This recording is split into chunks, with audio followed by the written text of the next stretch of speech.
സാങ്കേതിക വിദ്യയിൽ ഇസ്രായേൽ അഗ്രഗണ്യർ തന്നെയെന്ന് ലോകത്തെ അറിയിച്ചു.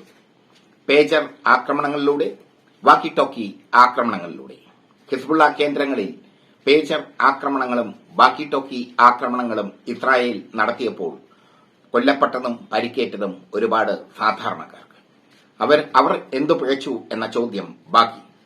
ഇസ്രായേലിന്റെ സാങ്കേതിക വിദ്യ അഗ്രഗണ്യമാണെന്ന് എന്തായാലും എല്ലാവരും തലകുലുക്കി സമ്മതിച്ചു. പക്ഷേ ഹിസ്ബുള്ള തലവൻ ഹസൻ നസ്രുള്ള പറഞ്ഞത് വമ്പൻ തിരിച്ചടിയുണ്ടാകുമെന്നാണ്. ഹസൻ നസ്രുള്ള പറഞ്ഞത് സത്യമായിരിക്കുന്നു. വമ്പൻ തിരിച്ചടിയാണ് ഇസ്രായേലിന് ഇപ്പോൾ ലഭിച്ചിരിക്കുന്നത്. ഏറ്റവും ഒടുവിൽ കിട്ടിയ വിവരമനുസരിച്ച് 130 റോക്കറ്റുകളാണ് വടക്കൻ ഇസ്രായേലിലേക്ക് തൊടുത്തുവിട്ടത് ഹിസ്ബുള്ള. ജനവാസ മേഖലകളിലാണ് റോക്കറ്റുകൾ പതിച്ചത്. 200-ലധികം മിസൈലുകൾ വടക്കൻ ഇസ്രായേലിൽ പതിച്ചു. ഹിസ്ബുള്ള പറഞ്ഞതുപോലെ തന്നെ ചെയ്തു. യുദ്ധം തുടങ്ങുകയാണ്. ഇസ്രായേൽ വാക്കി ടോക്കി ആക്രമണങ്ങൾക്കും പേജർ ആക്രമണങ്ങൾക്കും പിന്നാലെ വ്യോമ ആക്രമണം നടത്തിയിരുന്നു. അതിൽ 8 പേർ മരിക്കുകയും 50 പേർക്ക് പരിക്കേൽക്കുകയും ചെയ്തു. ഇതിന് തിരിച്ചടിയായാണ് 130 റോക്കറ്റുകളും 200-ലധികം മിസൈലുകളും തൊടുത്തുവിട്ടത് ഹിസ്ബുള്ള. ഹിസ്ബുള്ള ഒന്നേ പറയുന്നുള്ളൂ, ഗസയിൽ ഇസ്രായേൽ നടത്തുന്ന വംശഹത്യ എപ്പോൾ അവസാനിക്കുന്നുവോ അപ്പോൾ ഞങ്ങൾ യുദ്ധവും അവസാനിപ്പിക്കും.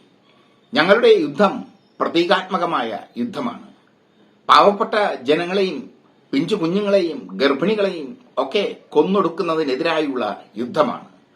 ഫാസിസ്റ്റ് നയത്തിനെതിരായുള്ള യുദ്ധമാണ്. ഇതാണ് ഹിസ്ബുള്ള പറഞ്ഞിരിക്കുന്നത്. ഒരാശയമുണ്ട് ഹിസ്ബുള്ളയ്ക്ക്, ഫാസിസ്റ്റ് വിരുദ്ധ പോരാട്ടത്തിന്റെ ആശയം. അതിന്റെ നിലപാട് തറയിൽ നിന്നുകൊണ്ടാണ് ഹിസ്ബുള്ള പോരാളികൾ പയറ്റുന്നത്. അവർക്കെതിരെ എത്ര ശക്തമായ ആക്രമണം അഴിച്ചുവിട്ടാലും അതേ നാണയത്തിൽ അവർ തിരിച്ചടിക്കും. അതിനുള്ള ഉദാഹരണമാണ് 130 റോക്കറ്റുകളും 200-ലധികം മിസൈലുകളും ഇസ്രായേലിലേക്ക് അവർ തൊടുത്തുവിട്ടത്. മാത്രമല്ല, ഹിസ്ബുള്ള പോരാളികൾ കരയുദ്ധത്തിനും തയ്യാറെടുക്കുന്നു. അവർ ഏത് രീതിയിൽ കരയുദ്ധം നടത്തുമെന്നുള്ളത് ഇപ്പോൾ പറഞ്ഞറിയിക്കാൻ പറ്റില്ല. ഒന്നുകിൽ ഹമാസ് പോരാളികളോടൊപ്പം ചേർന്നായിരിക്കും അവർ ഇസ്രായേലിനെതിരെ കരയുദ്ധം നടത്തുക.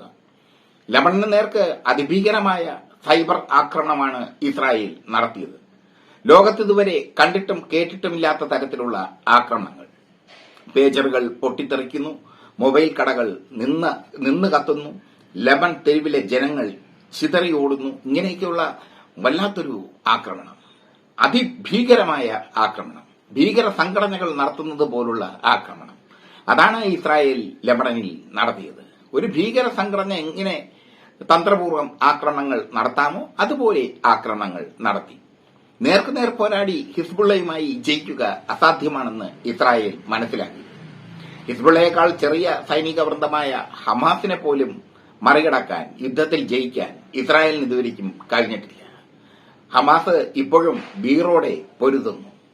മറ്റൊന്ന്, ഹൂത്തികൾ ഒരു മഹായുദ്ധത്തിന് തയ്യാറെടുക്കുന്നു, ചെങ്കടൽ ആസ്ഥാനമാക്കി.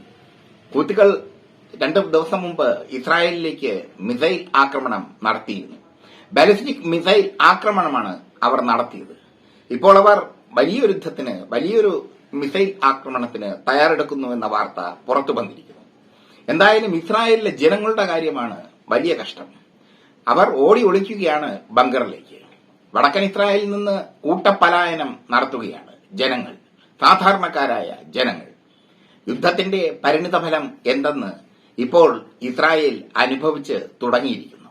ഇനിയുള്ളത് മഹായുദ്ധമാണെന്ന് ഹിസ്ബുള്ള തലവൻ ഹസൻ നസ്രുള്ള പ്രഖ്യാപിച്ചിരുന്നു. അതിന് പിന്നാലെയാണ് 130 റോക്കറ്റുകളും 200-ലധികം മിസൈലുകളും ഇസ്രായേലിൽ പതിച്ചത്. അതിന്റെ നാശനഷ്ടം എത്രയെന്നോ അതിന്റെ എത്ര മിസൈലുകളെ അയൺഡോം തകർത്തുവെന്നോ ഇസ്രായേൽ സ്ഥിരീകരിച്ചിട്ടില്ല. 130 റോക്കറ്റുകളിൽ 30 റോക്കറ്റുകൾ ജനവാസ മേഖലയിൽ പതിച്ചതായി ഇസ്രായേൽ സമ്മതിക്കുന്നുണ്ട്. 200-ലധികം മിസൈലുകൾ ഹിസ്ബുള്ള തൊടുത്തുവിട്ടു എന്നത് സമ്മതിക്കുന്നില്ലെങ്കിലും സത്യം അതാണ്. ഹിസ്ബുള്ളയുടെ തലവനായ ഹസൻ നസ്രുള്ള പറഞ്ഞു കഴിഞ്ഞു ഇസ്രായേലിന് നേർക്ക് മിസൈൽ വർഷം ഉണ്ടാകുമെന്ന്. അതിന് പിന്നാലെയാണ് 200-ലധികം മിസൈലുകൾ തൊടുത്തുവിട്ടതായി അൽ ജസീറ അടക്കമുള്ള ഹിന്ദുസ്ഥാൻ ടൈംസ് അടക്കമുള്ള മാധ്യമങ്ങൾ റിപ്പോർട്ട് ചെയ്യുന്നത്.